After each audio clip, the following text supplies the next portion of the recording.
Oh, there we go. I'm here. He said, I'm live. I'm like, I can't see myself.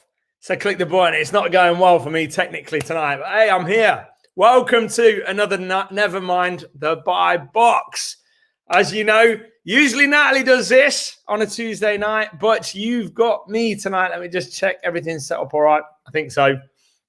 I've not got all the jazzy graphics tonight, and I'm getting a weird stuttering in my video, but fingers crossed you guys can see and hear me all right. So if you can see me and hear me all right, give me a thumbs up and give me some love.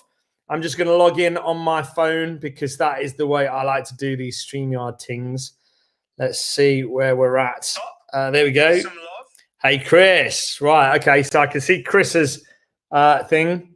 If you're here, leave me a comment. If you can hear me and see me all right, let me know, because this is the first time I've done this on my StreamYard through Never Mind the Buy Box. So are you on, can you see me on YouTube? Can you see me on Facebook? I've never live streamed to YouTube before using me doing the tech and stuff. So let me know if you can. It should come up in here. Okay, I can see people. Good evening, Ruth, although that was before 7 o'clock. Ruth says we can see and hear you fine. Good evening, Fran. Good evening, Kay. Oi, oi. I can't see the names. If you're not registered with StreamYard, I can't see the names on there, but I should be able to see it on here, and I can't. Oh, I can now. I don't know what I was looking at. Right, okay. So without further ado, let's get cracking. We've got 6 guests tonight, guys. 6 guests, if I've done my maths right. So it's going to be quick fire.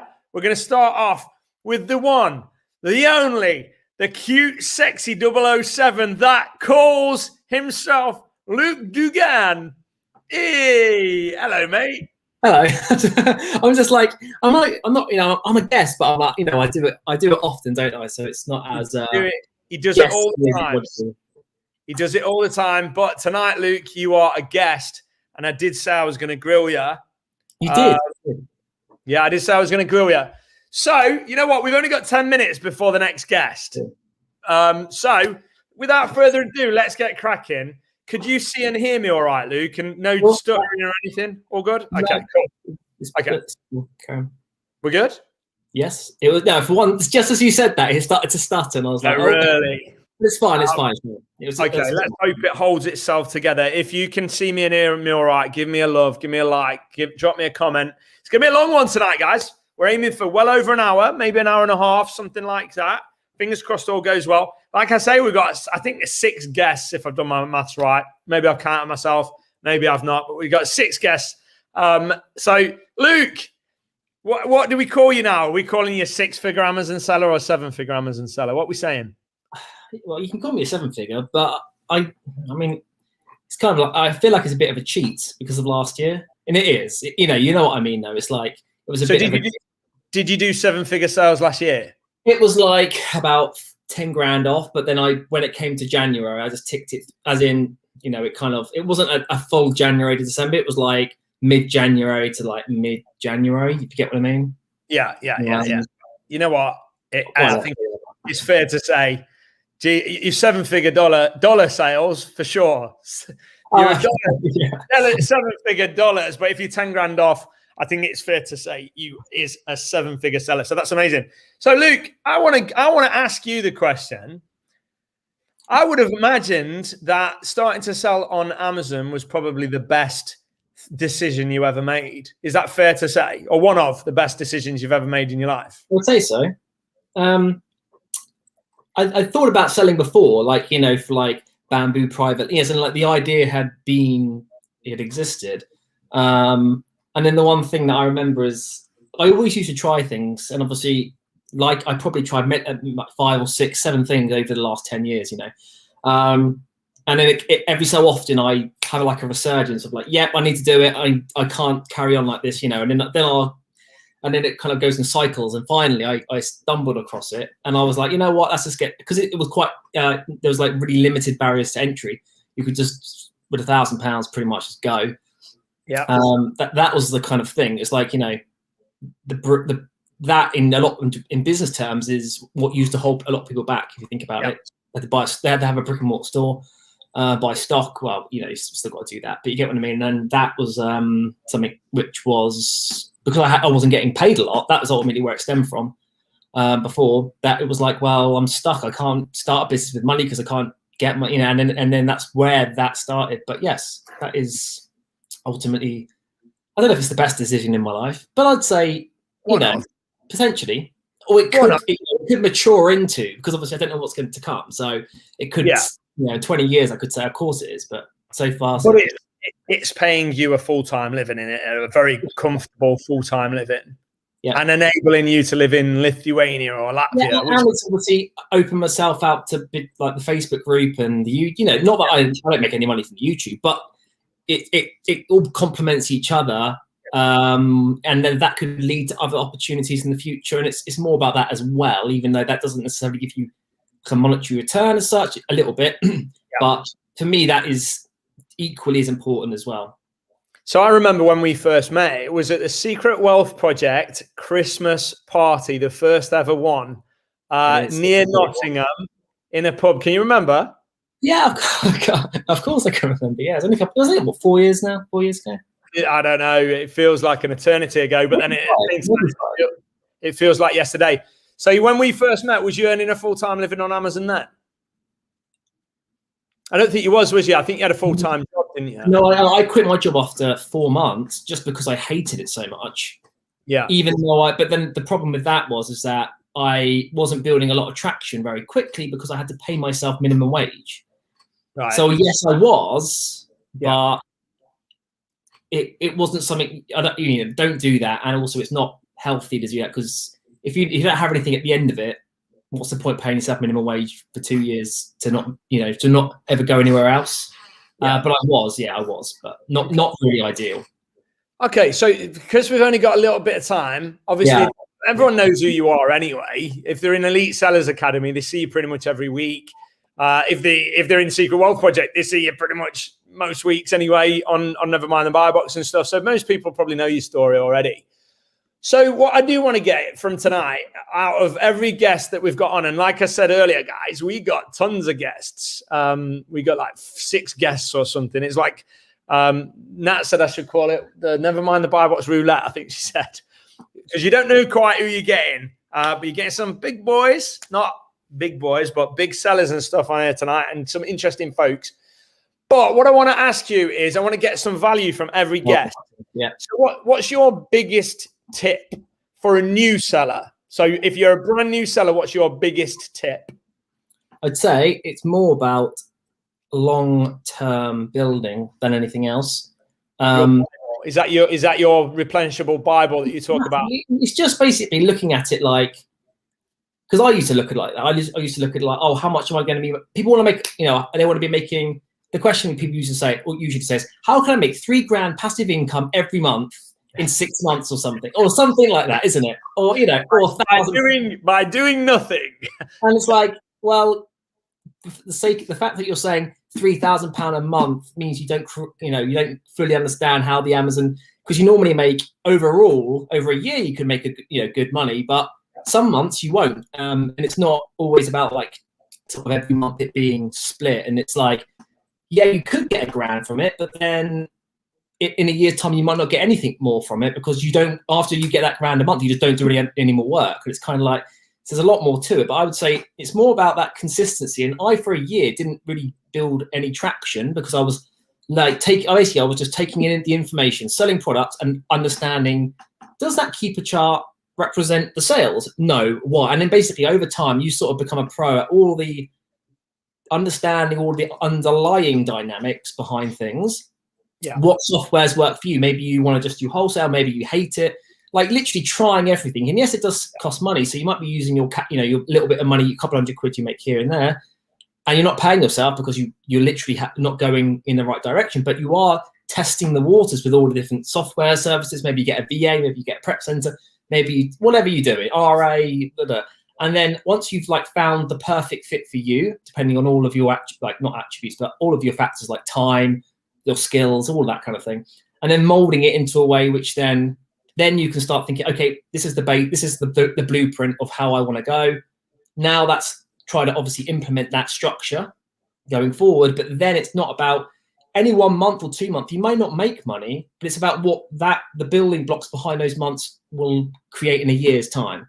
So I would always drag that out, because I might, Q1 this year, I might lose money, but I've spent 20 grand at a prep center, meaning that I probably got loads of stock for next quarter, and maybe I'll double my sales next quarter. So it's not always about the shorter term. It's about just, and sometimes it is a gruel, like it's grueling, because you don't see the actual, you get your sales, you get your seller wrap up, and you're like, oh look, and it's like it doesn't sometimes create itself there.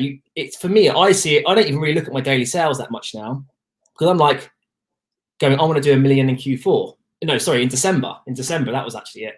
Q4, that was it. I was just trying to remember what I did last year, so that's my blur now. So I did 500,000 last Q4, and I want to do 1 million this year, because I know now what to do. Yeah, I might not get it. I might get 700, 600, whatever. But I'm already planning it now, and I've been planning it since the beginning of the year. And it's like, but I'm still not. And it's a slow process. Obviously, that takes once you get building. Once you get to a high level, yes, things take a lot longer. But you have to understand that from the beginning, so that you don't want to start. As soon as you don't see a good month, you give up, or you think it's not a real business or something. That kind of, you need to be solid and going at it. Understanding what you're saying. So don't be scared to invest and try new stuff at first. You're going to have to try services and software and bits and bobs, and have a long-term view are your 2 key tips that I just take from that for beginners. So because we're going to get Mark on in a minute, Mark, if you want to press the link that I sent you, you'll join the lobby. You won't come straight in, Mark. So feel free to click it, and then I'll know you're here. Then I can bring you in a minute. But as a last potential question, unless Mark don't come on, but I know he's here. Tip for more intermediate/advanced sellers, because I dare say you are one of the more advanced sellers in the community for sure. What? And I know I'm putting you on the spot. Nobody's been giving you questions or anything. If you were talking to somebody that's intermediate / going to be advanced, what tip would you give them? I would say long-term mindset. Don't be scared to invest and all that stuff. Yeah, but what else? If you're at that stage, because I used to say I would never want to become. I don't even think I'd ever get to 1 million and look beyond that. Like I just thought, no, I want to get whatever it was. I don't even know what it was anymore. Because one, there's a lot of risk involved. What if Amazon shut your account down and you've got all that stock? If you're an intermediate seller looking to grow, yeah. Well, if you can't grow because you're so scared that you'll be selling more products, and I think that's a big factor. So it's about like really understanding what you're focusing on, and then trying to reduce all that risk as an intermediate seller. I know this is kind of like not quite answering the question, but I always like to. I did put you on the spot, Luke. Yeah. I understand it's like. But then really understanding what you're doing, and then going. If you want to become an advanced, whatever that means, advanced. I'd like to say it's aiming for 1 million turnover a year, whatever that. Yeah. Number.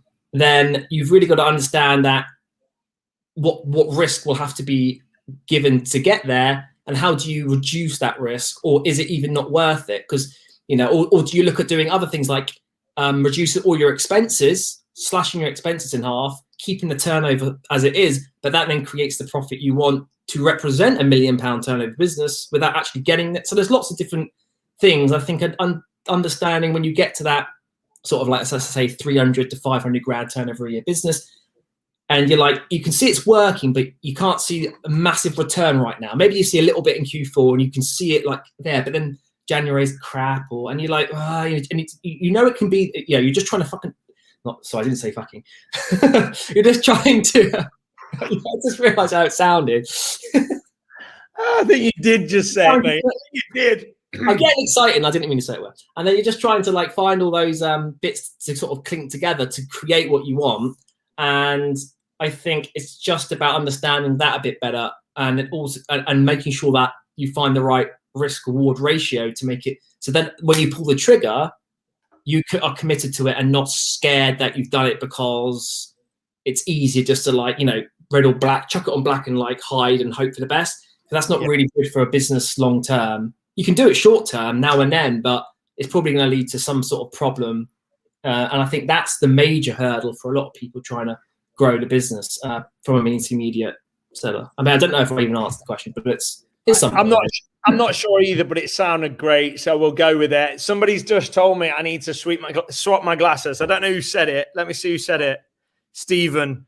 Yeah, it's all right. I swapped them. Look at that. You said that thinking that you're going to catch me out or something. But look, £19 glasses on the internet. I can see StreamYard in them. Expensive glasses that are a bit wonky and annoying. But you know what? I'll wear them just for you, Stephen. So, sorry. Before I go, remember at the end of this Never Mind the Buy box, you have to say what's for next week with Natalie. I'm going to say it now because otherwise I'll forget. And to be fair, Luke, Mark's not come on yet. So let me just make sure he's got the link. But Mark, you need to connect to the link, mate. You need to click it. Click this link, dude. This is the link. I don't know if he's got it. There you go. Connect if you can, Mark. Come on in. Because otherwise, I'm staying with Luke until the next person. But you get yourself in here. I want to see those lambs. But yeah, so next week, Natalie wanted me to remind you. Natalie is off tonight because her little girl's Indy's birthday, and she wants to spend some time with Indy. So it's Indy's birthday. Happy birthday to Indy and all that stuff. Mark's here. It says device is not connected though, so I don't know if you got to do some webcam stuff. But yeah, she's asked me to tell you guys that next week, Tim Jordan from America is on to do some private label stuff with you and that. Is that right, Luke? Is that what I was meant to say? Yeah, and he went from 0 to 7 figures in 7 months. That was like the catchphrase. Well, I mean, I guess it was. Natalie said that. So Tim did? Yeah. And obviously in dollars. But I mean, all good. And, well, I know that Nat's tickling some private label US stuff, and she looks like she's doing really well. I'll let her tell you all about it. But yeah, it's exciting. I've always been a little bit anti-private label, but I think it's more, if you go back 4 or 5 years ago, what they were teaching everybody in all these courses was, like you've seen the same stuff, silicon spatulas, sell them on Amazon. And I think going back a long time ago, that absolutely worked. But it didn't work when everybody was pushing it. And I think doing private label now is a massive opportunity, but not doing what they used to be pushing. But I think the education and stuff has come along a long way. So, yeah, Tim Jordan's going to pop on with Nat next week. So she wanted us to tell you that. So thanks for the reminder, Luke. Mark is struggling to connect. So he says 2 minutes. So I'll wait until I can see devices not connected, saying connected. I can see his face. So let's ask you some more stuff, Luke. I'll try not to swear again and stuff. No, that's all right. I think he's getting it sorted now. No, yeah, is he? No, he's gone again. But yeah, Mark is an 8-figure. I think I got that right. 8-figure Amazon seller. So Luke, are you selling on any other platforms right now? I know you're doing little bits and bobs. You do elite sellers. No, I don't. I kind of just want to. I'm doing a lot of like learning stuff to do with trading. I have for like the last 3 years, but I'm kind of trying to literally just like this stuff. What kind of trading? What, like day trading or? All of it. You know, sometimes I'll open a long trade for like a couple of hours. Sometimes I'll leave a trade open for a month. Okay.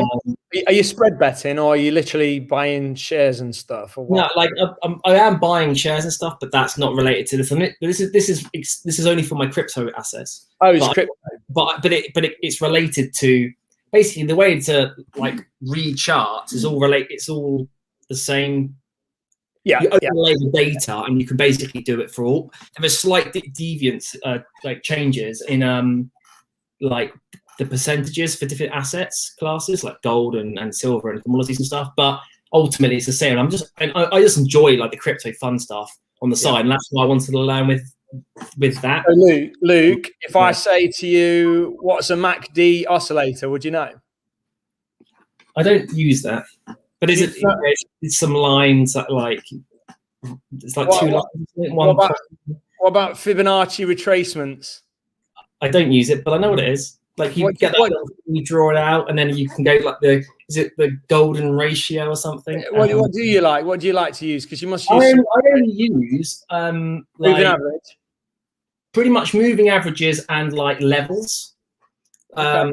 So like I'll literally will use like I go onto like the daily or the 4 hour, and then I'll look at like, you know, is it a descending triangle, and then does it break out, and nothing, because when I started learning, I didn't want to complicate it by basically whacking like 20 different things onto it, because you can add them on top of the thing. I just and stuff like bearish divergence and bullish divergence and stuff, basically divergences and stuff like that.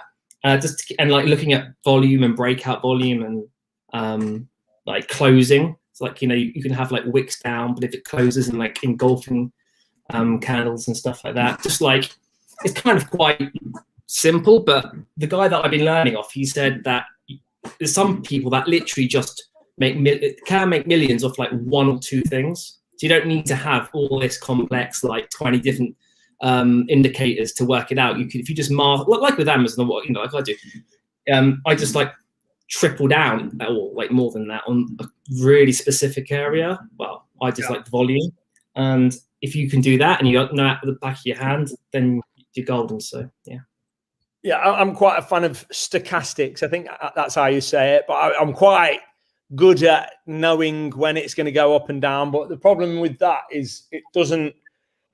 If you spread betting, it doesn't. The spread kind of takes a lot of your profit away and stuff. But I like all that stuff. I learned about technical analysis of stock market charts and stuff back before anybody was really talking about it. Mark's just connected. Back before anybody was really talking about it. I remember buying these magazines from John Menzies, which they're not even around now. And it told you all about technical analysis and stuff. So I find that stuff fascinating. And I'm really a keeper chart. I literally see a keeper chart as like, I literally look at a keeper chart and be like, oh, it's a high, and then that's another, like, you know, like set number of sellers, high or price, high, average. This is probably going to come back down to here, as in the price will come back down to the bottom side of the range, which would be like the lowest average price over 1 year. You know, that I kind of try to apply it the same. Yeah. I much prefer the BuyBot Pro charts, but well, yes, the BuyBot Pro charts. Yeah, I much prefer the BuyBot Pro charts, but BuyBot Pro uses keeper data to draw their charts. Anyway, right, Luke, this has been amazing, and I've really enjoyed it. But Mark's come on, and it's going to cut into his time massively because he's had tech. Kick me out, and I'll see you later. Sorry, mate. Thanks ever so much for joining us. Have a great rest of the night, and I'll see you again soon. See you later, man. Bye. Let's do. Bye. Hey, Mark's in the building. How's it going? How you doing, mate? Yeah, good. I thought you were going to show me your lambs.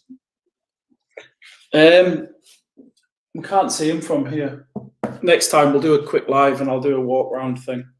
All right, sounds good. How are you doing? Are you okay? Good. What happened there was Luke swore and it made my iMac reset. Just one of them things. We don't accept swearing on this forum at all. Yeah, absolutely. You've never swore before in your life, mate. You wouldn't even dream of it. So I bet it was just so offended at hearing Luke swear. Yeah, no, we're going to try and keep it PG. I know Mark struggles with that, but we're going to try and keep it PG because we might have some kiddies watching and all that stuff. But good to see you, mate. So obviously the tech issue is getting into a bit of our time. I'll give you a quick intro for anybody that doesn't know. But Mark is, I don't know how to describe you without you blushing, but he's Big Daddy Amazon seller, Big Daddy online seller. He's like big fish. It's a big pond, but he's one of the big fish in the pond. So Mark is an 8-figure seller per year. Is that fair to say, Mark? Yeah. Yeah, and nowhere near 9. Nowhere near 9 yet. Are you selling on other platforms just for anybody that's watching, or is it just Amazon? eBay, and we're making a massive conscious effort on buy. On what? On buy? On buy. Yeah. People still don't do it. It is. These guys are just top of search on Google Shopping. Get your stuff listed on there anyway for the sake of what, I don't know, 40 quid a month or whatever it is. And Google might just pick your products up. But we're doing good numbers. Good numbers. As much as eBay. I love how you was about to say a number and then you thought twice and then thought, I won't say the number. Is it big numbers? Is it worth the 40 We've only quid? just launched it. Okay. Is it worth the 40 quid a month? Yeah. I think we might be having some tech issues. I don't know if it's I your think end it's or worth 40 quid a month. Yeah, was it you, is it? Let me see. I don't know if it's me or you. Go on. 2 seconds. I'll tell you what I'll do. I'll just jump on a hotspot, see if that makes a difference. But it's worth 400 quid a month. Yeah. Really? Is it that good? So on buy, there you go. Gold nugget of the year, guys, from an 8-figure Amazon seller. Get an on buy account. You don't hear that many places. That was worth the price of admission tonight alone. But yeah, grab yourself an on buy account. Mark's doing big numbers, as much as eBay, which is amazing. Now I don't know if it's me that's gone down or if it's Mark that's gone down, but I cannot hear or see Mark right now. I think it's Mark. So hopefully he'll reconnect. I'll just go to the chat whilst I wait. Amanda says hiya. Hiya, Amanda. Who else we got? Luke says the lads. That's not my thingy's not working. That's not working very well. Tech issues, eh? It's so fun. Oh, there we go. I think it's working out. Charts are charts. Amazon, oil, crypto, buy low, sell high. Candlesticks are good. See you a bit, Mark. He's gone. Will he be back? We shall see. So Ruth says can still see us. Mark's frozen. Yeah, I thought so. Right, let's bring Luke back on. Luke's there. Hey! I bet you didn't even know you were still there, did you, Luke? Yeah, no, I knew I was here, and I did think, are you going to put it back on? Oh, just in case. Only because it was easier to watch it through that than it was to like log off and then go on. Hey, it's fine. It was fine. I felt like I got company. I could see you there, and it felt a nice warm feeling of warmness. But yeah. So share some more thoughts then, mate. So crypto. So let's just talk crypto. So as you know, I said I'd never buy any goddamn crypto. I said no chance am I going to buy any cryptocurrency because I don't trust it. It's too volatile, blah, blah, blah. I know it's this thing that's soaring. I know that it's this amazing thing, but I just don't trust it to put a lot of money in. Having said that, a few weeks ago, when I got bored and the markets had closed and I wanted to do a bit of day trading in the stock markets, but I couldn't because it was a weekend, I thought, you know what, I'm going to do this. I'm going to do this crypto thing. And I finally bought some cryptocurrency, which I still got. And I'm down a little bit, but... What did you buy? Ethereum. I bought Ethereum and I bought Bitcoin, but I sold my Ethereum same day and I sold my Bitcoin same day and bought it back and stuff. So I'm down a little bit on the old Bitcoin. I got rid of my Ethereum. But what it's made me do is it's made me set up a Binance account. It's made me spend a little bit of money and get used to it. So when it goes for that 80% drop, the next one, I'm going to be all over it. So what's your thought?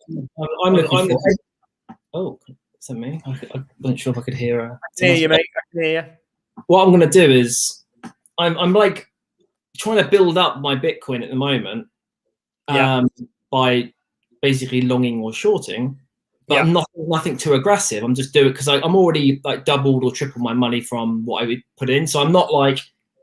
It's free money. I'm like, well, even if it goes back down to like 20 grand, it would break even or something, whatever it is. And it's at like $60,000 now. So it's like if it went to 20, I'll be break, And so I'm kind of like, well, I got a lot of room to not be too crazy. But then what I'm focusing on, because I've been looking in researching this. Oh, so I'll be 1 second and then all yours. Break my machine, I swear, and it's fine. I've been around for like 3-4 years, literally watching and learning it. So that I'm going through two sides. I'm going through the original bull market, then the downturn, 75% Bitcoin drop on 95 to 99% on some of the other stuff. Just because then once you've got that resilience of the volatility, which is one of the main things people say why it's the worst thing in existence, because it's too volatile, because it isn't a liquid market. There's not enough cash, it's easier to move the market, essentially, because there's not enough liquidity. The liquidity isn't thick. The books are not thick. But then now I've bought that up, when it goes back down again, I'm going to feel so much confident. So it's like a long-term play, because everyone is getting into it now at $58,890. But as it goes up, more people will join. But as soon as it goes down, they just sell, and then they're going to say it's a scam. And it goes down to like 20,000, and then or whatever it goes down to. I'm like, yeah, I'll just I'm happy to buy up. And also, where I'm already up, and if I can get some on the way back down, again, I could. Well, in theory, I could either just take my money out originally and just play on the house as cash or whatever, and then if I short the market on the next downturn, or even if it's a little bit, I'll accrue Bitcoin. And then, worst case, it's all the house's money anyway. And then if it goes to zero, who cares? In your position, Luke, it's an absolute no-brainer. I'd be doing the same. And what I'll also, I'm not putting everything into that. Obviously, every month I'm putting like just £1,000 into various stocks and shares, just whatever those things are. I just whack it in. Obviously, the Amazon, I've got Elite Sellers Academy, YouTube-y stuff I'm trying to build up again this year. Build up a bit of a team so that so that I don't really have to work on the business as such, in the business and whatever, on the business. Love it. By the end of the year. And Luke, that's it. Luke, thanks so much for just popping back on. I'm going to love you and leave you and see you in a bit. And we've brought Mark back on. So see you in a bit. Hopefully you'll hang around just in case this happens again. Yeah, that's cool. I'll watch. See you guys. Right, cheers. Mark, welcome back. Tech issues. No worries. So, Mark, you know what? Without further ado, because I've got some other people meant to be coming on soon at the time, I want everybody to get some value. And obviously, you can come on again. You're a friend to SWP, friend of mine. So anytime you want to come on, we pop on and do an impromptu live. Or you can never mind buy box again for a full session, because everybody absolutely loved it last time you were on. I think it was the most ever watched episode of Never Mind the Buy Box, and the feedback was unreal. So 2 questions I asked Luke, I'd like to ask you too. So if you could give the biggest tip as an 8-figure Amazon seller, if you could give the biggest tip to beginners that are starting out, they might only have £1,000 to start with, they might only have 500 quid or £2,000 or something like that, what would you say to them? What's your biggest tip to beginners? Don't quit your day job. Yeah. Simple. Yeah. Graft. Get up before the sun. Keep off your phones. Don't piss about. Just crack on and graft. Don't quit your job. It's your only source of income. Then don't dive into the profits it generates. Just keep buying more stock and build it up. Simple. Okay, so an extension of that, when would you go from, when would you transition from working a job and earning online to screw it, I'm going to earn online? What level? So let's say you're earning 30 grand a year in your job. What level would you of profits would you quit your job at and go full-time Amazon? You can't say profits, can you? Because you could be working in your job earning 30 grand, but your bills could still be 35. So, but if you could live off 15 grand and you're making 15 grand, then give it 6 months and then quit your job. So when you're earning the same as what you need to live, that's when you'd quit. Yeah. Okay. Yeah. 100% focus on the one thing then, or you just do more hours. Keep your job, just do more hours. People keep saying I ain't got the time because it's 7 o'clock at night. Well, don't watch EastEnders or whatever you do. Use that time. Hang on to the job as long as you can. Are you still as dedicated and hungry as you were when you were starting out now? Because you're saying work hard, and work hard. And I totally agree. As a beginner, as a starter out, you've got to hustle. But do you still feel that now, or are you less grind hustle? How are you now? Oh, the thing is, so it's hard, right? To just change. They say anything, don't they? There's all this nonsense on the internet. 10,000 hours to be good at something. Right. Like it's being on a diet, right? As an example, right? It's hard to change a habit. So to stop working after grinding for 20, 30 years, it's hard to reprogram and reset yourself. But I don't go in the office on a weekend anymore. I might log in and do bits and stuff remotely. Yeah. But when you get to the level and you've got your staff earning a keep, then let them earn the keep, basically. It's one of them things. It's just you then need to focus your time on strategy and finance and expansion and all the good stuff. Because if you're packing orders then you fail in the business because you're not taking the business forward. But never remember, if it gets really busy, you're still an order picker at the end of the day if you have to help out. Do you feel like you've got your business to a point whereby you could absolutely leave it and it will just take care of itself, or do you feel like you're still inherently got to be there, got to keep a close eye on it? I think I'm about 2 years off being able to. I could sell the business tomorrow.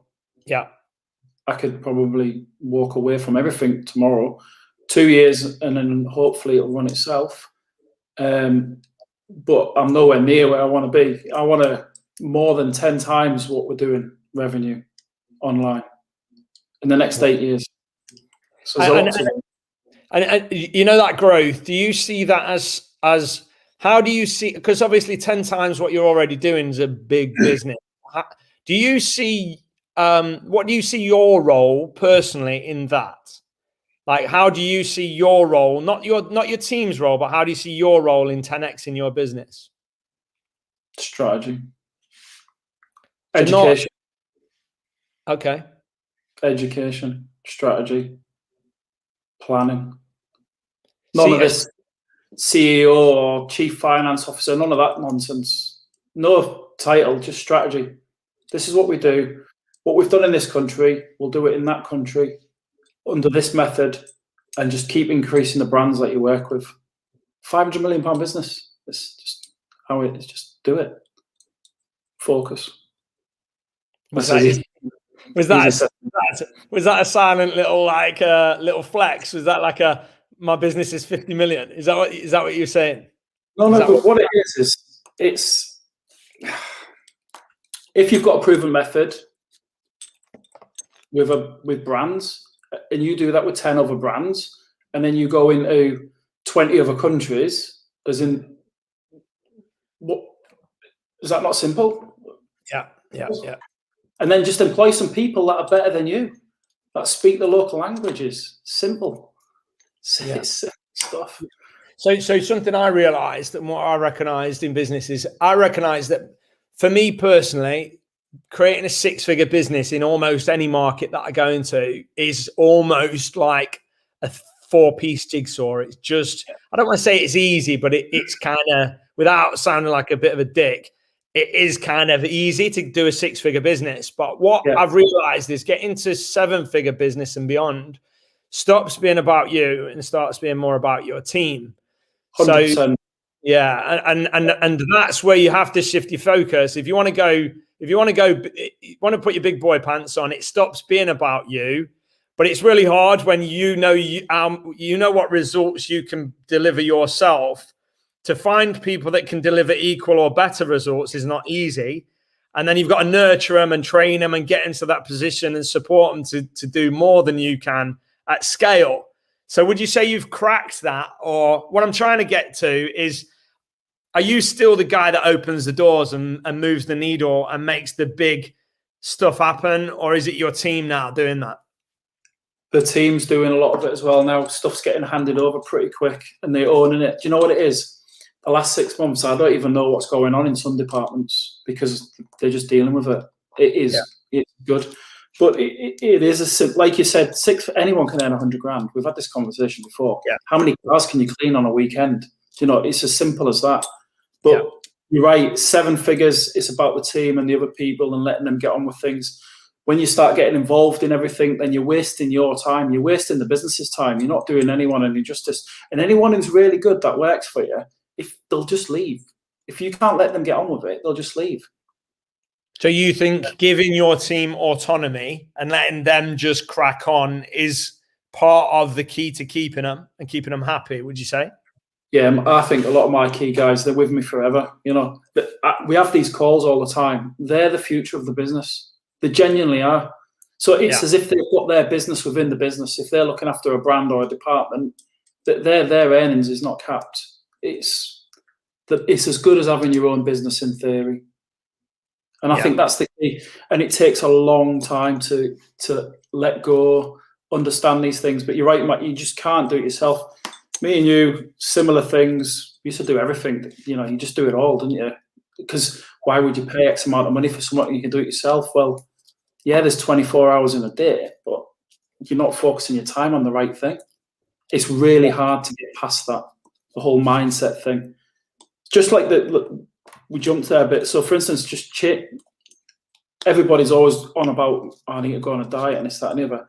And it's really difficult to just change your eating habits, what you do, your routine. You've got to crack that. And that's the same when you're used to working 15, 20 hours. How do you start slowing down and doing less? Because you'll find you don't know what to do with your time. And if you enjoy your work, it's a hobby anyway. You're not really working, but you need to find that other thing. But not be a distraction to the business. It is simple stuff. We'll do a proper live on it because obviously you've got a lot of guys on. I've got lambs. But the next person that's meant to be here, I don't know if they've let me down for the sunshine or what. But so let me check the thing. Actually, no. Next guy. Yeah. Next guy he should be here in a second. If he's watching, just click the link I sent you, and then you can just connect. And I'll see you tonight. I think with Peter's been on Facebook as well. You need to close everything down. I think it's been conflicting. Depends what device you're on. I'm on a Mac. Yeah, me too. So before they get here, until you guys know who's going to be on next. If I'll let you guys see him, and then you'll know who it is, rather than tell you who's coming. But we've got 6 guests. This is Mark. Mark's only guest 2 of 6, so it's a jam-packed night. But one's let me down, which is good because the timing's worked out better. I've been able to have more time with you because of the tech issues, which is good. So with regards to your key staff, then. Would you say have you locked them into some kind of agreement, or you said that the business is kind of like theirs? Do you financially reward them as such with shares or with some kind of bonus payments or performance related? Yeah, performance related. Depends on who they are and what they are and how long they've been there, but it could be anything from some people like more time off work. Some people like a percentage of the profit that their business within the business generates. Never, ever cap what they can earn is one thing I would say. I've left 2 cracking big companies because of that. Like, I just when you don't tell somebody something and then not deliver. And one thing I've learned, and Matt, we've discussed this, is as you're trying to put structure in and get bigger guys in and big hitters and company directors and all that nonsense, you have to be accountable to your staff. So you have to do what you say you're going to do. I sometimes get too busy and bogged down or get distracted with other things, but you have to just do that because everyone's got a cog, haven't they, just to make everything work. And that's the level that we're at now. It's good. So we're now acting like a lot bigger business. We're acting like £100 million business. That's what we're trying to do. Pretend we're a £100 million business. All the systems in place as if we are. And then before you know it, you are a £100 million business. Then what's the next step? I love your mindset. I love your straightforward attitude. When I meet you and when I first talk to you and stuff, I didn't expect you to be how you are. I think you're a bit of an enigma. I don't know if people judge you too soon. I've always been judged my entire life, and people have underestimated my entire life. But I don't know if you've had that. Have you been underestimated your entire life, or? Yeah, but do you know what it is? You said something earlier. I don't want to say this without sounding like a dick. I said that earlier today because I was discussing something about it only made $4,000 a month, so I wasn't interested in launching this thing because at the moment it's not worth our time. But what I would do is I would employ somebody to look after that. But this person I'm speaking to is probably earning that in a big corporate job, and I'm just saying, I wouldn't even bother with it. And you do sound like a dick, but I didn't mean that. What I meant was it's just not worth my time at the moment because I'm shooting hoops for the bigger picture. You know, sometimes there's a deal to be had out there, but I won't touch it because it might disrupt what I'm doing with others. And there's all these other things. And don't go and try and work the deal in a way that you can be a bit sly about something. It's just, you've got to think. Luke said it earlier, think long term. And we've had this conversation before with people. pissing around, 20% ROI, and I only make £1, or I only make 50 pence. Well, 10,000 50 pence is a lot of money if it's easy work, especially when you've not got anything in the pot anyway. It's all incremental if you're still doing your job. So just be honest, eh? But you're right, Matt. People do think these things. But listen, I pick my kids up from school on the way home, and this Ferrari goes flying past, flying past. My son said, "Oh, look at that car. That's the kind of car that you'd buy off a drug dealer down an alley." And I think it was something to do with this Grand Theft Auto thing that he plays, because that's the only places he's seen it. And I'm like, no, son, that's the kind of car you want. And he goes, "Why is that guy really old?" And I'm like, well, that's because sometimes you have to be old to afford these cars, because kids don't understand these things, do they? No. And he's like, "Oh, it's so low off the ground." But everybody else was like stuck in traffic looking at this guy. And I'm looking at buying a new car. I wouldn't buy a Ferrari, because certain cars do make you look like a dick, or you feel that you might look like a dick. But why should you not go and get it if you've earned it? Absolutely. Well, I owned a Ferrari, as you know, and obviously I wouldn't be in a rush to buy a Ferrari again, because they are not the people's champion. People really hate on Ferrari owners and hate Ferraris, whereas I owned an Audi R8, which, again, nice car. Some people would call a supercar. Definitely a nice car. And that was a people's champion. Men in vans, little old ladies, kids, everyone loved it. So I think a lot of it's down to image and perception and all that stuff. But Mark, you've been an absolute legend for jumping on. Thanks for coming on at such late notice. Appreciate you massively and your contribution, mate. It's been gold, what you've said. I've listened to every word, hung off every word. Hopefully everybody's enjoyed you. Nat says 10 seconds in and Mark calling people dicks. I don't know what that noise was, but thanks ever so much, mate. I'll tell you what that was. That was my son texting me, "Do we need the lamp on for the lambs?" I've just bought a farm, as you're aware. I'm not going to turn into a farmer, but that's for another time. But Matt, thanks for having us on. No, thanks to you, Mark. Thanks ever so much. Right, I'll see you next time. We've got next guest on. Cheers, guys. Cheers. Right. So, Mark, absolute legend, 8-figure Amazon seller. Big time, making major moves on Amazon. Great guy. Love that he jumped on with me at such late notice. I only asked him today, and he said, "Yeah, I'll come on," which is awesome.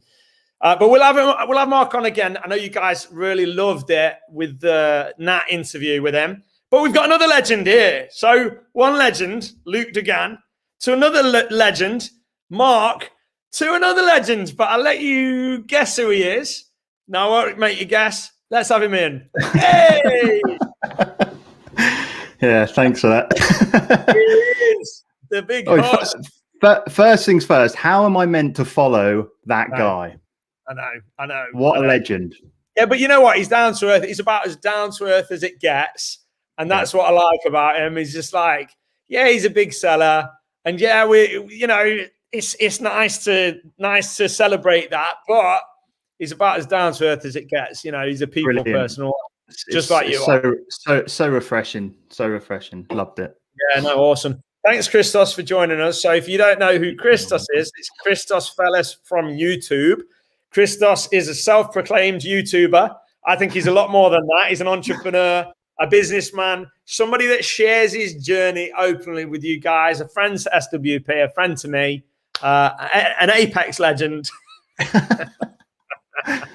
And it's Christos Fellis. So if you're not following him on YouTube, what you're messing around at? Go click follow. Get to YouTube, click follow. Here's Christos. He's your boy. So Christos, you left your job. You left your job to become YouTuber / Amazon Apex legend player. Apex legend player. Yep. So how are you? I know how you are, but for everybody that's not seen you for a while, how are you? I couldn't be better. I'm just taking everything in at the moment. Still getting used to things, working for myself, trying to work out what I'm going to do with all this free time and stuff like that. And I am really good, and I am loving being able to work for myself, work on my different little businesses that I have. And I can't imagine ever going back to a job now. But I do want to just say, like, what kind of Mark was saying, I managed to catch. I didn't catch Luke's stuff, but I caught the end there with what Mark was saying about the leaving your job. I just want to like echo that. Like for me, like it was such a long process for me, like 2.5 to 3 years selling on Amazon, seeing all of the people that I kind of started with quit their jobs, but I knew it wasn't the right time for me. So if anyone that has just quit their job like can echo that, I want to be able to echo that as well to people as well. So yeah. Well, I know you hung in on the job for a little bit longer than you probably wanted to. I know working for the man was frustrating you, but I think it's the right time when it's the right time, and you decided in this case it was the right time when you did it.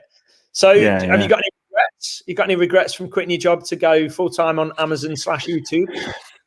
I'd say the only regret I've got is I worked with a really great group of people, you know, like even though in the last kind of 18 or 12 months to say lockdown, we didn't get to see each other as much. I left a lot of friends at that job, which made that job really fun. But apart from that, absolutely no regrets. Like I can't imagine, like I say, I can't imagine going back.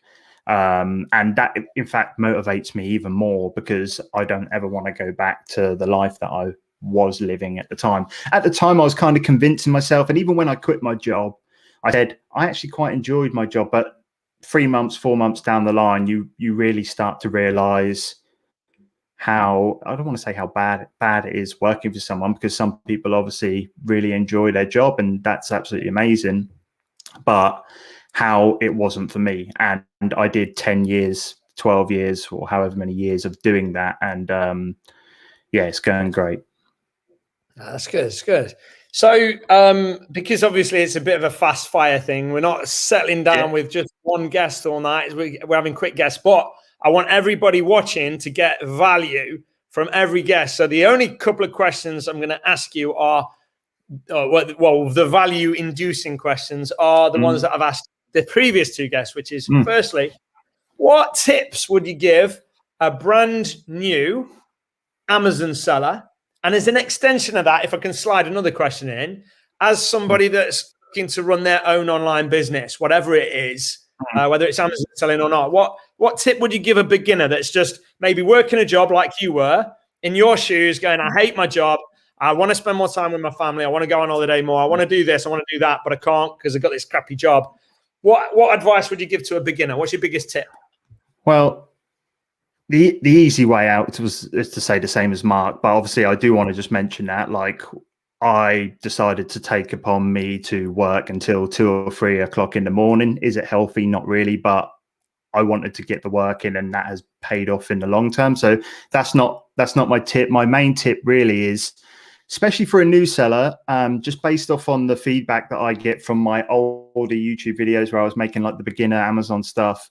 I always get a lot of questions about getting ungated, and a lot of people spending way too much time on trying to get ungated in some products. Yes, I think you should be trying to get ungated in products if you can, but I've seen and heard from people that have literally said they will give their business up because they can't seem to find any products that they are allowed to sell.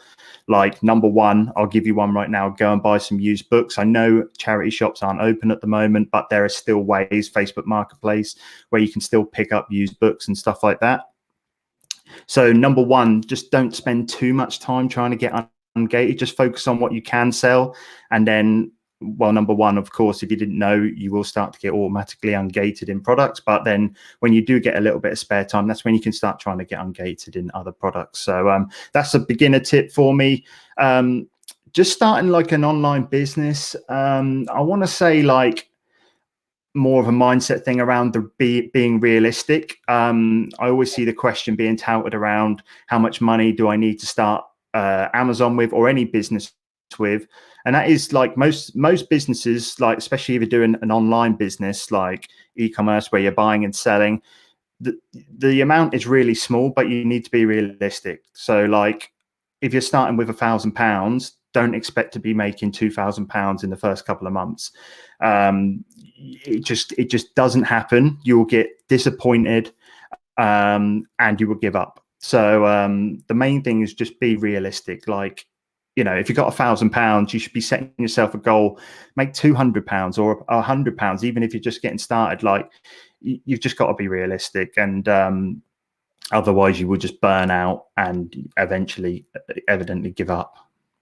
Yeah, I was speaking to a relatively new seller today, and they're doing all right. You know, they're doing really well, but frustrated that they're not able to like go faster. But they're like, when they told me their growth, they're like, well, I only made 400 quid in my first month. I'm like, you made 400 quid in your first month, and then the month after, I only made like 500 quid, I think they said, or something like that. I'm like, yeah, that's an increase. And then I've only made 550. It's like, yeah, but it's going the right way. And it's like, if you start, and I said to them, look, a lot of people start with a lot more money. If you start off with 50 grand, you're going to make more money, aren't you? If you're starting off with if you only put a grand or two in to start off with, you're doing super well if you're making that money, and it does compound over time. So last question then, Christos, for somebody a little bit more further down the line, somebody that's that's not a total beginner thinking about getting into Amazon, but somebody that's maybe been selling 6 months, 12 months, 2 years. Have you got a tip for them to take things to the next level? I wouldn't say this is a tip. So I was thinking about this one. I wouldn't say this is a tip to take you to the next level, but it's definitely a tip to protect you. And that is 100%. The second that you have found yourself finding your feet on Amazon, as much as you want to get comfortable and go all in on that, that is the time where I would then look to diversify. Like, you don't want to be like going back to the quitting your job thing. There is no way I would have quit my job if Amazon was my only income. Like, the second I started getting used to Amazon and seeing that it worked, I realized how good it was, and I didn't want to lose. I knew what I wanted to do. I knew I wanted to quit my job, but I also knew that if I would have quit my job and I lost my Amazon business, I got suspended, which probably happens to, I would say, 80% of us at some point in our Amazon time. Do you think it's that high? I think it's that high. I mean, like, you only have to look at all the people that have been selling on Amazon for a long period of time. I think Mark mentioned he's been suspended, right? At a point, or have I got that wrong? I can't remember. I mean, like you say, so many people have got suspended. Yeah. Well, I personally know, not saying any names, but like I know 5-6 people that have been selling on the platform 5 years plus that have been suspended. So it's a high rate, and not forever, but what I'm saying is, if you lose that, even if it's for a couple of months, that could be the difference for you giving up living that kind of dream lifestyle that you've been working so hard for.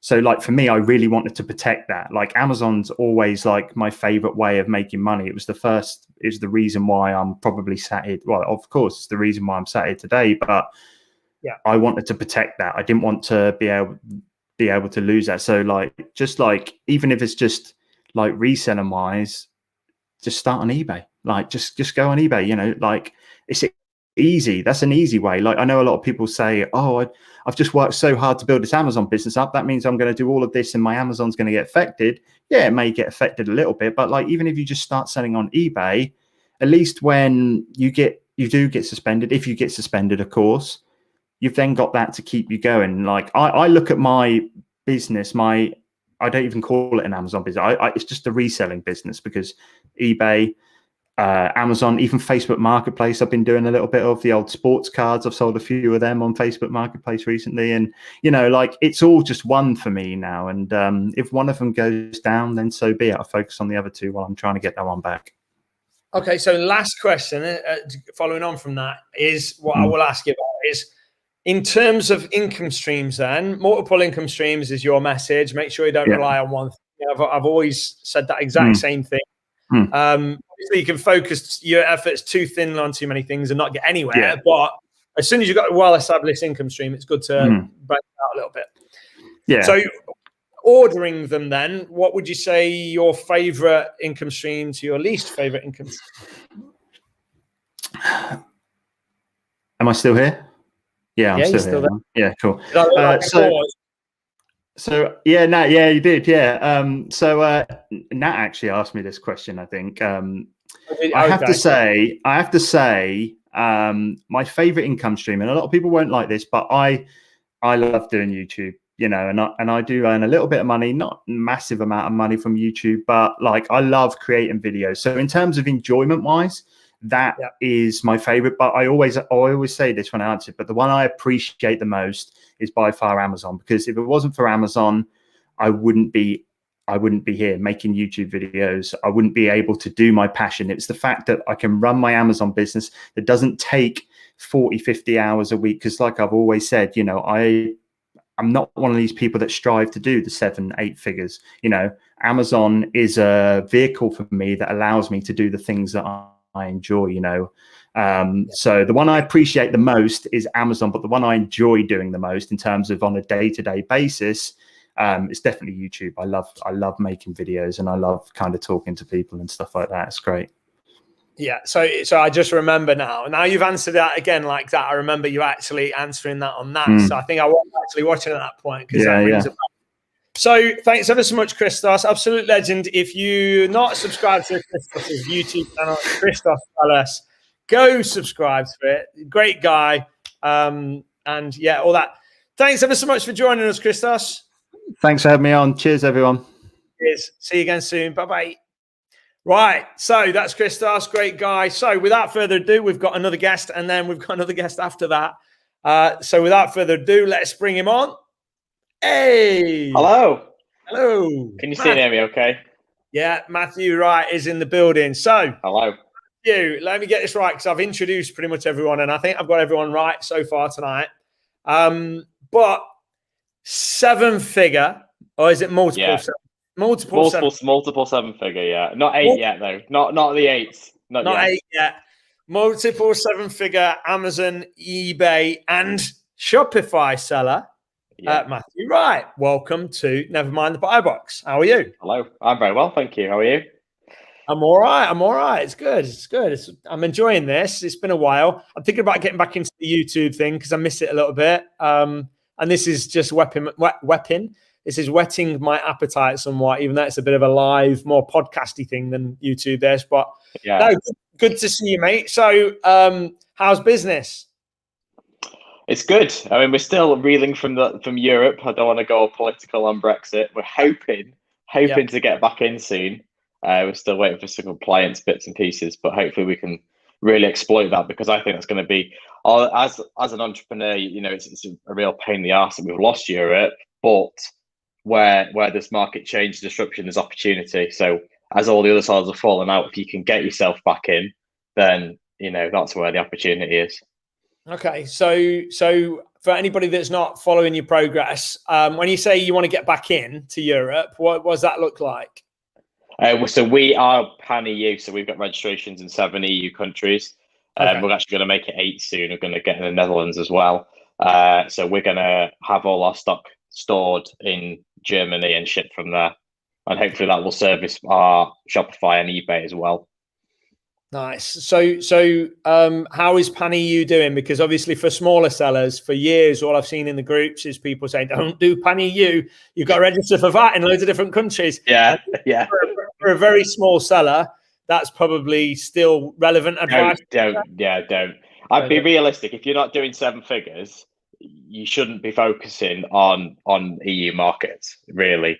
And to be honest, there's an argument that I shouldn't be focusing on the EU markets until there's perhaps a line where you draw the line. But, you know, if you're not doing 7 figures, you've still got loads of growth in the UK. And when you start doing pan-EU, it adds so much complexity. A lot of things you would never consider, like hedging currencies, is a really important part of it, because if you're getting significant revenues and you're losing 2 or 3% because you're not getting the best exchange rate, that's potentially hundreds of thousands of pounds you're losing a year because you're not getting, you know, there's all these different things, all the different compliance costs. And for people who are kind of not at that level, it doesn't make sense to go pan-EU yet. But when you are at that level, it can be a really good growth, because Germany, for example, is actually bigger on Amazon than the UK is. So there's loads of growth there. Are you selling in Germany now as we speak on Amazon? I am, but I only have what we already shipped in post pre-Brexit, so we haven't sent any new stock in for 3 months because we're still waiting for our EU Yori number to come in. So until we get that, we can't ship any stock in. But our aim is to go big on it when we get documents. So you've been, most people probably know this too. In fact, some of you guys watching this will probably be Matthew's students, but you are, I guess, getting close to the end of your, hang on, you tell me the name of the course. The E-commerce Income Accelerator Program. Yeah. Okay. The Income Accelerator course program thing. Yeah. So what are you, last week or 2 weeks? No, we're week 8 this week of 10, so there's 2 more weeks left to go. So wow. three sessions to left to go. How's it been? Obviously, that's a new income stream for you, teaching what you already do. How's that process been? Have you enjoyed it? Oh, it's been amazing. I've absolutely loved it. I've loved teaching and things like that. It's been great.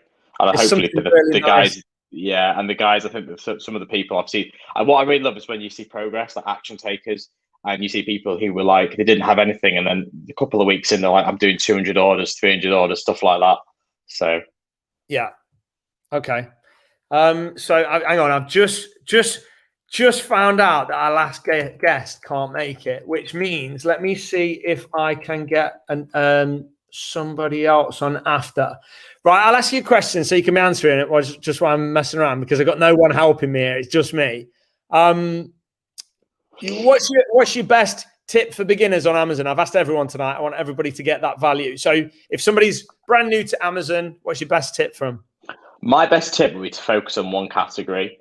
I see a lot of people who have like a really scattergun approach to sourcing, and they try and source all these different things from all these different categories. And then you're trying to get ungated in all these different categories. And I feel that like if you just focused on one category and dominated that category, you do so much more. People say to me, but then I'm missing deals. But I'm like, but you're already missing so many more deals because you're not focusing on one category. And good deals, whether it be wholesale distribution, RA, OA, whatever it is, will come and go in a moment. And by not focusing on one category, you're missing the really big deals by trying to find all the deals. It's that like horde mentality. I think people trying to get as mmany deals as possible. And they feel that by branching out, they'll get more deals, but actually the reverse is true. Yeah. Okay. So when you say one category, would you say what, like beauty is a category? Yeah. It depends what you. Another thing is, I always advise people to source things they're interested in, they have knowledge about. You know, if you're really into fishing, why don't you sell fishing stuff? You've already got all the knowledge. You know what the good brands are. You know what a good price point is. Half the market research is done for you because you already know it. A lot of people, I think, source things because they see other people sourcing them, not because they like them or they want to source them. So I source things I'm interested in because I know a lot about them and I enjoy looking for things. If you've got a practical interest in what you're selling. Yeah. Okay.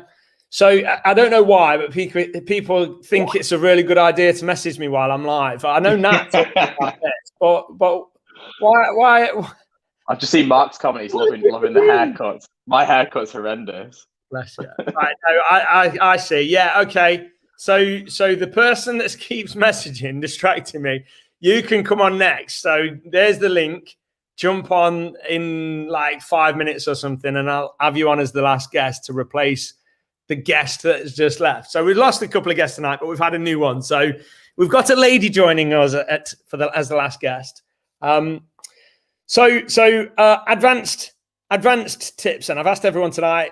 What if you were trying to take your business to the next level? Advanced. You probably answered this a whole bunch of times on here now, but for anybody that's not known, give us a tip. It don't have to be your biggest tip. Just give us a tip on. There's only one tip that takes you from 6 or 7 figures, and it's systemization and strategy. And that is what a lot of people lack. They don't have any systems in place, solid systems. And I don't mean like written instructions. I mean just like a system for all your different processes that anybody in the business can step into the business and they understand the system and they follow the system. That'll give you confidence in your team that they're doing the job that you want of them. And that when you've got a system, you can just copy and paste it. You can replicate it. And it's so easy to grow that way. A lot of people, when they start sort of getting the first staff, they're kind of teaching like on the job, and there's no structure and there's no system, and then people start doing things different ways and different interpretations, and that's how they don't grow, and they stagnate and they get really frustrated, and then they kind of go backwards because they think, oh well, it's just easier for me to do it myself because people are asking me loads of questions. So if you had a solid system in place, then people get the system, and it's much easier for them to follow the system and to grow. And then as well, when you're growing, strategy is so important. Actually knowing what your goals are, being on top of your numbers, looking at, what's your goals for the quarter, what's your goals for the year, what key suppliers are we going to target, what markets are we going to target, and kind of working backwards. So, right, where do I want to be next year? Take that as your end point and go, you spend your year working, well, how are we going to get there? Work backwards from an end point rather than just sort of going with the flow. So Matthew, do you have SOPs for every role, written SOPs, standard operating procedures? We have videos because we found videos to be more effective, because written procedures are great, but the problem with written procedures is they change all the time. So we try, and also it's very time consuming to create written documents. By doing a video, and all you do is you get somebody to record a video while they're doing the job and talking through what the process is. Takes no time off them to do it, apart from clicking record and clicking stop. And that process is completely documented, and it's generally a lot easier to follow a video than it is to read a document. So do you do that? Do you do that to replace staff? So if a staff member leaves, you've got somebody, or do you do that to multiply? So like one role, you might need 4 people for that role, but now you've created that video, you can give it to 4 different people. Do you know what I mean? Is it more? It serves both purposes, because it means that although you want good people and you want good people to stay, but it's like if someone's off, for example, if they record a video of their job, and it might be they go off sick, completely unplanned, God forbid someone gets hit by a bus tomorrow. Do you know what that person does? And does anybody else in the business know what that person does? Whereas if it's recorded on a data, on a cloud storage database of all the different job roles, any one person in the business can watch the video and go, all right, so on a Monday she does this, Tuesday she does this, this is how I do this. And they can pick up the role. So, and it's copy and paste as well. So if you wanted to grow, you want to start warehouse number 2, number 3, you want to start in Europe, you just take the system and you just plonk it into Europe and just tweak it for wherever you're working from. I like it. I think we need to implement that into our business, because what we currently do is we go, right, we're totally anti single points of failure. So we try to reduce single points of failure, get rid of them. Yeah. So if there is one role that is key, then we try to have 2 people that can do that role. And that's what we do. So, but we end up double recruiting for things, and it's like, or training people that shouldn't really be doing that in the other things. So we've got that redundancy, and I don't mean redundancy in the strictest sense. I mean, we've got that 2 people that can do it. So yeah, that's interesting. Video, what a great way to do it. Do you find when the video camera comes on though, that your staff all of a sudden start going, hello? Yeah, they don't like it, but we tend to do more of a screen share kind of record rather than recording the person. So it's not like a formal video. It's more just like they just talk through what they do, and we try to make it as not intrusive as possible. So the majority of your staff are UK based, aren't they? In fact, all of them are. No, all UK based, yeah. So do you find that you struggle with that? Because obviously some people are paying $3,000 a year for an employee and blooming God knows where, and then you're having to pay big money, relative big money. Do you struggle with that? Or obviously it's swallow, because every time you recruit somebody, you've got to sell a whole lot of stuff to cover their wages, don't you? Yeah, you do. I think we worked out, it's like $25,000 a person or something like that in sales. So it's it can be quite a lot of money, but I don't know. I've never had VA, so I can't really comment on it. Some people have like love-hate relationships. Some of them are really good and some of them are really bad. I don't know. For me, it's just I've always recruited UK staff, and it works for me to employ them locally. And especially the way things are going now, I think a lot of people will find it's much easier to recruit UK remote staff because everyone's now home working.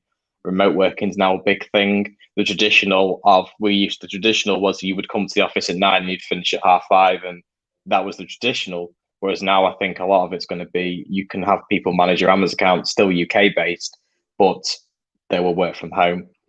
Yeah. I think sorry, go on. Yeah, I say my worry with VAs and things is like particularly they perhaps wouldn't understand UK things like customer service, things like seasons and things like that. They wouldn't holidays and stuff like that. They wouldn't understand like from marketing strategy. They wouldn't understand what a UK holiday is. They wouldn't understand certain retailers and things. I think you can obviously train all this knowledge, but there's a certain level of assumed knowledge from a UK-based staff member that you wouldn't necessarily get from a VA. Yeah, we do the whole lot. So we've probably got, I don't know, without adding it up, I don't know, but we might have 8 or 9 UK staff now. We've got a whole bunch of staff that I wouldn't consider VAs because they're very specialist and very talented. But Ukraine, Serbia, Turkey, we've got them all over the place. And then we've got a whole bunch of Filipinos and Africans and all sorts of stuff. So I do know what you mean. That we try to recruit mostly UK. And most other people would probably recruit VAs for the roles that we recruit English or Americans or whatever for. So I totally know what you're saying there. But they do take up a chunk of money. When you said 25 grand, what do you mean by, you said that they cost 25 grand in sales? Do you mean 25 grand per month per staff member? It costs us about 25 grand in sales. Yeah. So essentially, if we have to, yeah. You know what you get the picture. 25 grand worth of sales per. So if you want to take another one, and you've got to increase by 25 grand and so on and so forth. A month. So that's 300 grand per staff member basically in sales. Is that ish? If I've done the maths right, I'd say about that. Yeah. I mean, it depends on your margins, of course. It depends on your margins, but that's the thing. A lot of people don't account for that. They don't work that in.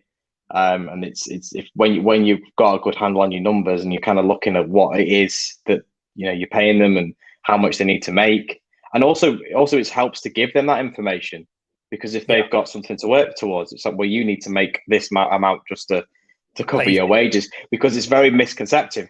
25 grand sounds like a lot of money, to a per. If I said to you, I'll give you 25 grand, it sounds like an awful lot of money, but that to me is, well, that's just covering your related expense essentially of doing the job.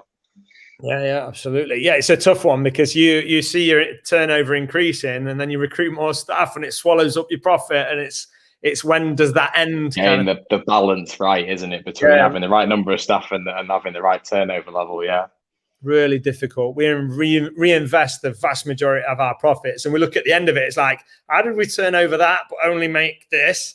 But I think a lot of it is that. It's just what you just said there. But yeah, Manuel says it best just now. Matthew is one of the best trainers around so far. Thank you very much. Real natural at it. And every time I've seen you do any training, Matthew, it's just epic. But just chatting to you now, just the knowledge and stuff just exudes you. So I'm going to bring on our final guest of tonight, and I'm going to say thanks ever so much for joining us, Matthew. You're an absolute problem. Thanks for jumping on. And I guess I'll speak to you again soon. You will do. Thanks a lot. See everybody. Cheers. See you later. Bye. Right. So, sorry, Emma just asked the question. It just came up. What's your approximate buy price for the 25k turner to cover the staff? Maybe Matthew will jump on in the comments and ask you. Sorry, he's gone. But yeah, I'm going to bring on the final guest of tonight. She's sitting in for another guest that was going to be on. I don't know why they couldn't join, but we've had a couple not be able to join tonight, but it's gone lovely. So it's worked out lovely. So no hard feelings. We're all good. Whatever the reasons were that people couldn't join, it's all good. No worries. Everything's okay. Because we've got our final guest of the night for Never Mind the Buy Box. And it is, drum roll, who do we think, guys? It's a girl. Natalie. Hey, Natalie. I'm good. Can you hear me okay? I can hear you perfectly. Good. Oh my God, I've still got my sunglasses on and my hair looks awful. Literally just finished my daughter's birthday. And as people were going, I was like, right, I'm going to get Never Mind the Buy Box on because I really, really want to watch it. And, whilst we're tidying up and everything like that, and I'm sat here and I'm getting serious FOMO because I'm not part of this. Because it's such an awesome episode, having Mark on. I missed most of Mark's, unfortunately, because I was having to deal with the family. And, but, just seeing Christos and Matthew, and I didn't see Luke's beforehand, one before that as well. But, such a cool idea to be able to do this. And then when you said at the end, I was like, yes, I was like, I'll jump on. Plus, it gets me out tidying up. Strategic. I like it. No, Yeah. it's good of you to jump on and at late notice and actually offer to jump in. So that's cool. Because we've got a couple of people with no makeup and nothing. Just I thought, well, you're looking great, Nat. So all good. Caitlin says, "Where the ladies, Matt?" Here we go. We've got a lady. Our other guest was going to be a lady, but she couldn't come tonight. So, and I just found out whilst we were live. But yeah. So Nat, how are you? I'm good, and I know Alison's just asked how I am. I spoke to you guys yesterday, and just been really poorly this last week, and just a nasty bug kind of just took me out of action for everything, pretty much. And there are times, obviously, when you're a little bit poorly, and people have maybe stepped into cover, never mind the buy books, but it literally took me out for the whole week, couldn't do a thing. And all of you guys stood in for me, so really appreciate it. And thank you everyone that sent me messages and well wishes and get well sooner. It was lovely. It was really nice. I mean, I wasn't dying or anything like that, but I was really poorly. If I can't do anything, I was poorly. So thank you for everyone that's done that. So I'm well now. I'm really, really well, and just excited. Now that the kids are back, feeling a lot better, and just really buzzy at the moment about lots of stuff. As I've started selling in the US, which I know lots of people are really keen to hear about, and that's just, I think it's reinvigorated my enthusiasm for Amazon. You know me, I've always loved Amazon, and I talk really passionately about Amazon, and I believe it's an amazing model to sell on. But when you've been doing it for a long time, I was explaining this to someone the other day, when you've been doing it for a long time, you stop getting record days, and there's no firsts, and nothing's really the new, and it's quite similar. And when I started doing my unique bundles and things like that, we started having different types of experience with that. But we've been doing that for a while. So now that we've started again, in the US, it's like starting from scratch. Exciting again. Yeah. And it's really exciting. Yeah, big time. I can imagine. So Nat, I've asked everyone tonight the same questions. Have you heard me asking the 2 questions? No, I haven't. Okay. So one thing I will say that me and Nat have been chatting this week, and honestly, I won't give away what we've chatted about, but you guys are in for some real treats from Nat in the Secret Wealth Project and on the Secret Wealth Project YouTube channel over the next few months ahead. There's some real fire content coming because there's been a decided shift in how we're going to approach stuff, which is cool. But I'm not going to tell any more about that. Just say, watch this space. But as an extension of that, a couple of the questions that I've asked everyone tonight is, first question, if you've got one biggest tip for beginners, and you're probably sharing your biggest tips all the time on it, but if you've got one biggest tip for beginners onto Amazon, what would it be? What a big tip. It don't have to be a biggest tip, just some standout big tip. Do you know what? I think if I have my time over again, I think that I would, the biggest thing for me is, and especially now, I think when there's so many gurus around and everything like that, and people both posting big figures, is I would just concentrate on my own journey and not look at people who are posting 100 grand months and things like that, and unless it can motivate me. I say this to people all the time. I say, do you know what?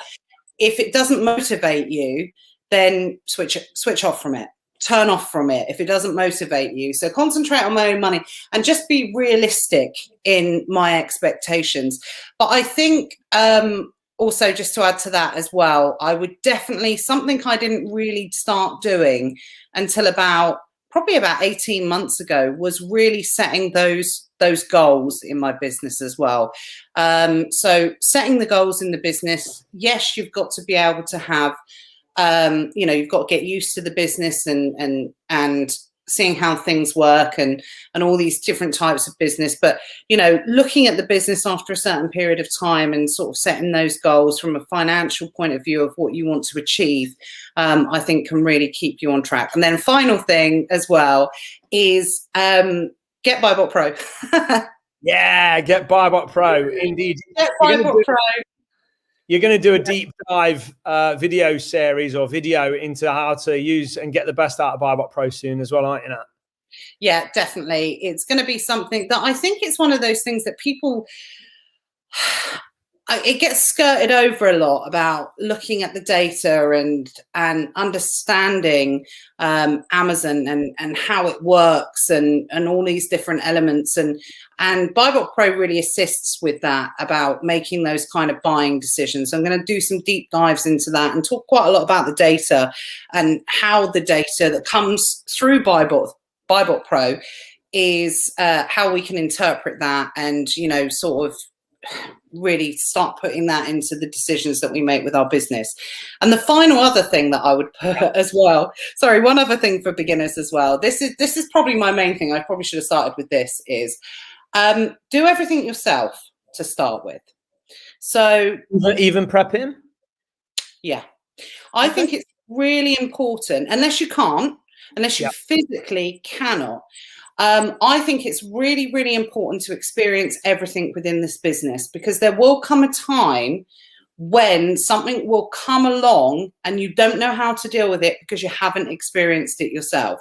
So even if you don't want to do any prepping, do it for a short period of time to start with.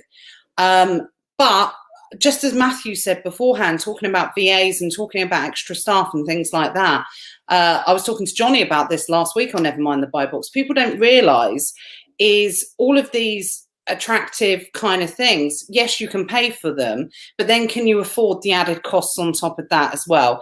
And as we know, this business can take up a lot of money quite quickly before sometimes you can see a return. So I think start everything yourself, and then whatever is taking up the most time, work out afterwards, and then start gradually outsourcing that from that point of view.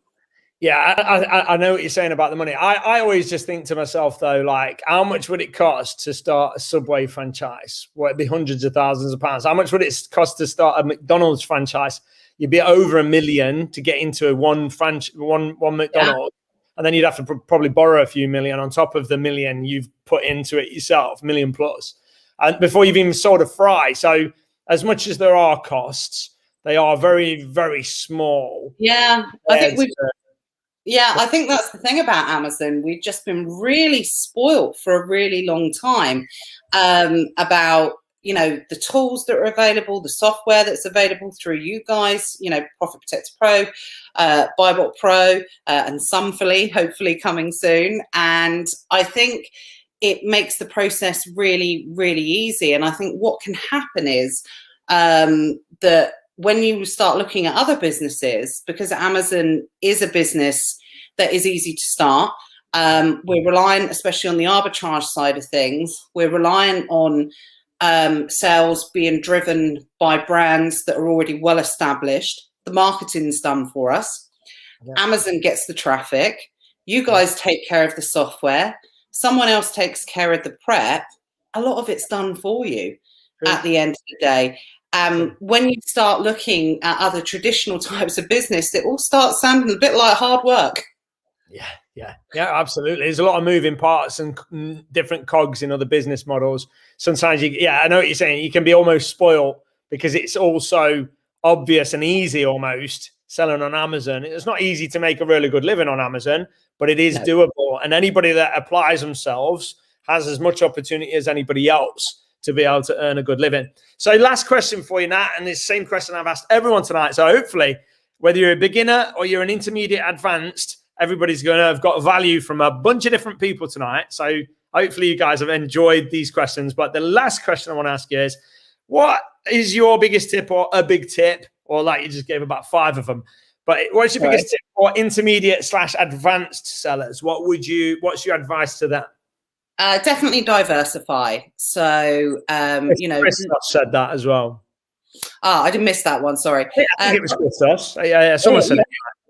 but I would diversify on Amazon first. So Luke Dugan's a really good example of maximizing a certain type of business model on Amazon, concentrating on that, making it absolutely perfect, maximizing it, and making as much of it as possible before he wants to move on to anything else. And that works absolutely fantastically well for him. So I agree with that element of it. But what I do think is with Amazon in particular, and especially what I see for the Amazon in the future, that Amazon's a huge marketplace. And you can actually, when I think about it just off the top of my head, you can have about 6 different income streams just off of Amazon, selling on the Amazon marketplace. So if you can, once you've got what you're doing right to start with, then move into different areas on Amazon, dip your toe, see what works for you, refine that business model, then you can actually establish lots of different income streams within Amazon, not just go to a different platform or a different marketplace or something like that. You know, do that, get different things, and then what actually happens is you end up becoming like an Amazon expert, and it gives you this really great knowledge to be able to build income streams within an income stream, if that makes sense. And part 2 of that question is for intermediate to advanced people, join Elite Sellers Academy. Yeah. Shameless plug right there at the end. Join. Absolutely. I tell you what, honestly, I agree as well. Elite Sellers Academy is how you take your business to the next level if you're in the Amazon space, for sure. Okay, Nat, thanks ever so much for joining me. I'm going to do an outro on my own because you've been a guest tonight. So, do you want to mention the Tim Jordan thing before you go? Yeah, guys, I've had so many messages. I have had so many people getting in contact with me, you know, just from some of the posts I made over the last couple of weeks about telling you about starting to sell in the US. I've got to be completely honest. When I started selling in the US, there was at some point in the future, I'm thinking, okay, well, I'm doing it. I'm going to be able to teach this to Secret Wealth Project at some point in the future, because there's me thinking you guys were not, you know, 100% ready to start thinking about selling in the US yet. But oh my God, the amount of messages, how can I start? Where can I start? I want to start selling in the US. So what I'm actually doing is, you guys might remember Tim Jordan, who came on Nevermind the Buy Box with Leonardo a few weeks ago, months ago, and we talked about sellers funding, the lending option for Amazon. Well, he's going to come on Nevermind the Buy Box next week and talk specifically about selling in the US private label. So it's something we've not really touched upon before, and I've shared with you this week, Matt, some of the figures that we've been, you know, experiencing on the US just in the first few weeks. Amazing. Of what we're doing. And it's actually blown my mind a little bit, to be perfectly honest. So Tim's going to be joining us next week. And a really fabulous, interesting fact about Tim, because I've always said that if you want to hear about it from the experts, Tim was someone that went from 0 to $1 million in 7 months. So this guy knows his stuff. Yeah, amazing. He's going to be on next week to talk about it all. Yeah. So me and Luke mentioned it earlier at the start of the show that you made. Oh, sorry. Yeah, no, it's okay. It's okay because I figured you want to say it anyway. So you said it better than me. But yeah, so yeah, thanks ever so much, Nat, for popping on and filling in. And I guess everybody will see you next week on Nevermind the Buy Box. I'm gonna say bye-bye to you as a guest, and I'm gonna outro this, and then we'll wrap it up. Cheers, Nat. Bye-bye. Right, so hopefully you enjoyed that. How was that, guys? I'm sorry it was so like jam-packed with people, and I'm doing everything myself. So I'm trying to manage people coming on, sending links and stuff. So it wasn't easy. But hopefully you guys bared with me. And hopefully you enjoyed that. Let me know. But I didn't get to a lot of you guys' comments, so I'm sorry about that. Like Alison's just said, I love Buybot Pro, Profit Protect Pro, and OAD. She was replying to what Natalie said. She says, I also love the Elite Sellers Academy. So yeah, I appreciate that. But I'm sorry I didn't see a load of you guys' comments. There's loads of comments that I never got to read. So my apologies for that. But hopefully you guys enjoyed tonight's show. Let me know. Did you enjoy it? Was it good? Did you enjoy that? A bit different. Fast fire, lots of Amazon celebrities, if you like, UK celebrities on, good friends to Secret Wealth Project, and great sellers, great, knowledgeable, amazing people tonight. So if you were a guest tonight, you know who you are. Thanks ever so much for joining us, especially at short notice. I only messaged them today, and they were all like, yeah, we're up for it. So thanks so much. And you guys that weren't able to get on, no worries, all good. We'll have you on again another time. So no hard feelings and all that. Don't worry. But hopefully you guys enjoyed the content. I enjoyed the content. I enjoyed the guests. It was great. Thanks for joining us for another Nevermind the Buy Box. Like Natalie says, she'll be here next week. And yeah, if you're not selling on Amazon yet, what are you thinking? People are making bank. It's a real business with real products, selling to real customers via the biggest e-commerce platform in the world that is seeing exponential growth, that sees no signs of slowing down anytime soon. You're in the right place. You are just steps away from a brighter future if you put this stuff into action. So thanks so much for joining us on Nevermind the Buy Box. Thanks if you commented. Thanks if you liked. Thanks if you just turned up. I appreciate your time and attention so much. Donna says, great content tonight. Awesome content. Thanks so much to you, Donna, and everybody else for joining tonight. And yeah, that's it. I guess I'll see you again when Nat next asks me on. I don't know when that'll be, but hopefully I was as good as host as Natalie is every single week. And yeah, tune in next week, same time, same place, every week, 7 p.m. in the Secret Wealth Project, or on Nevermind the Buy Box YouTube channel. We live stream to both at the same time. See you next week, and every Tuesday, 7 p.m. UK time. And yeah, thanks for joining us. We'll see you next time. Bye-bye. Bye-bye. Bye. Bye.